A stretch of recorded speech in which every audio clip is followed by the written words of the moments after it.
শনিবার ধর্মনগর অর্ধেন্দু ভট্টাচার্য স্মৃতি ভবনের প্রেক্ষাগৃহে উত্তর জেলার এআরডিডি দপ্তরের আয়োজনে এক জেলাভিত্তিক মুখ্যমন্ত্রী প্রাণী পালন নীতি অনুষ্ঠান অনুষ্ঠিত হয়। এদিন এই অনুষ্ঠানের উদ্বোধন করেন রাজ্য সরকারের প্রাণী সম্পদ বিকাশ দপ্তরের মন্ত্রী সুধাংশু দাস।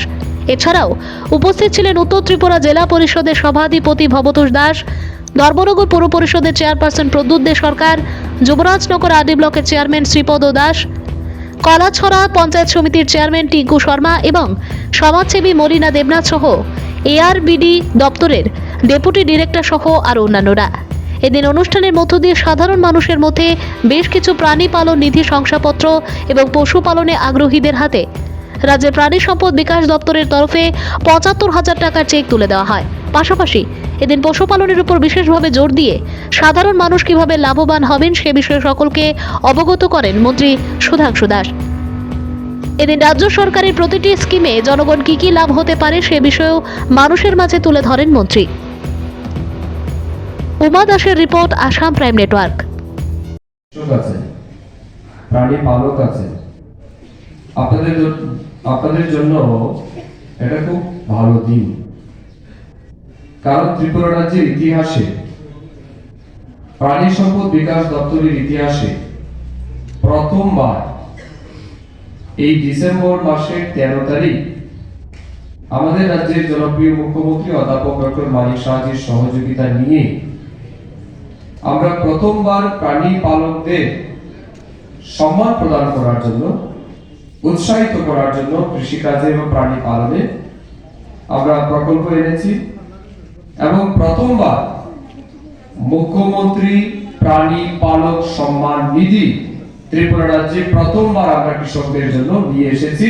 এটা ত্রিপুরা রাজ্যের ইতিহাসে সবচেয়ে প্রথম এবং নতুন একটা প্রকল্প। কেন সেই প্রকল্প আমরা এনেছি? আমাদের এই প্রকল্প আনার পেছনে মূল যেটা কারণ, যে আমাদের রাজ্যের বেকার যুবক কিংবা কৃষক যারা আর্থিকভাবে দুর্বল আছে, যারা প্রাণী পালন করতে চায়, যারা পশু পালন করে তাদের জীবন জীবিকা নির্ভর করছে সেই প্রফেশনের উপর, তাদেরকে এই প্রাণী পালনে উৎসাহিত করার জন্য, তারা যেন পশু পালনে আরো বেশি মনোযোগ প্রদান করতে পারে, এই উদ্দেশ্য নিয়ে আমরা মুখ্যমন্ত্রী প্রাণী পালক সম্মান নিধি ত্রিপুরা রাজ্যে প্রথমবার চালু করেছি, যার আজকে দ্বিতীয় দফায় আমরা জেলা ভিত্তিক ধর্মনগরে আজ আমরা সূচনা করছি। এই মাসের 13 তারিখে আমরা আগরতলা রবীন্দ্র ভবনে সূচনা করেছি। গত আমাদের 2 দিন আগে আমরা দক্ষিণ ত্রিপুরা জেলা ভিত্তিক শুরু করেছি। আজকে আমাদের উত্তর ত্রিপুরা জেলায় এই প্রাণী পালক সম্মান নিধি আমরা চালু করছি। এই প্রাণী পালক সম্মান নিধির আওতায় প্রত্যেকটা ব্লক এলাকায় আপাতত আমরা 50 জন বেনিফিশিয়ারিকে সিলেকশন করেছি, 50 জন প্রাণী পালককে আমরা চিহ্নিত করেছি। মোট আপনার জেলাতে 400 জন প্রাণী পালকের হাতে আজকে থেকেই আমরা বছরে 6,000 টাকার সুবিধা তাদের হাতে প্রদান করব। তার শুভ সূচনা আজ আমরা এখান থেকে করব। এটা কিভাবে পাবেন আপনারা বেনিফিট? ইতিমধ্যে আমাদের আগের বক্তারা আপনাদের সামনে বলে গেছে।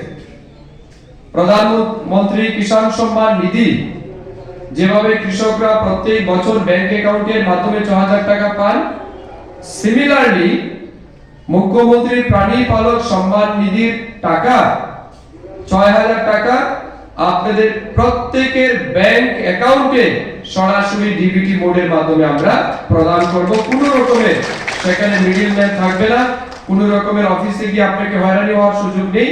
ডাইরেক্ট আপনার অ্যাকাউন্টে আমরা সেই সুবিধা পৌঁছে দেব। আমরা বিশ্বাস করি পশুপালন, প্রাণী পালন এই রাজ্যের আর্থিক অবস্থাকে মজবুত করার জন্য একটা অন্যতম